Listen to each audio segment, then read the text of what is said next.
দেশ ভ্রমণ নিয়ে একটি প্রবন্ধ রচনা লেখো। রচনাটা পড়ছি। দেশ ভ্রমণ। ভূমিকা: মানুষ সাধারণত ভ্রমণপ্রিয়। কেউ ভালোবাসেন পাহাড়, কেউ সমুদ্র, কেউ বা জঙ্গল, আবার কারো ঐতিহাসিক স্থানে ঘুরতে ভালো লাগে।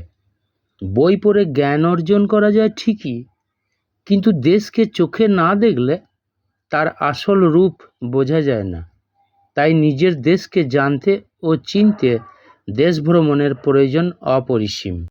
শিক্ষামূলক দিক: দেশ ভ্রমণ হলো হাতে কলমে শিক্ষার শ্রেষ্ঠ মাধ্যম।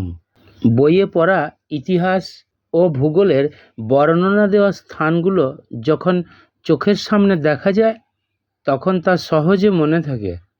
বিভিন্ন অঞ্চলের মানুষের আচার আচরণ, ভাষা, সংস্কৃতি ও জীবনযাত্রা দেখে জ্ঞান বাড়ে।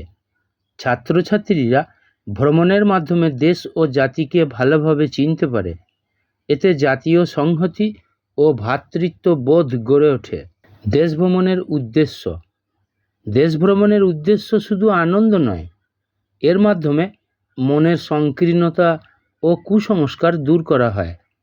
বিভিন্ন স্থানের শিল্প, স্থাপত্য ও প্রকৃতি দেখে মন উদার হয়।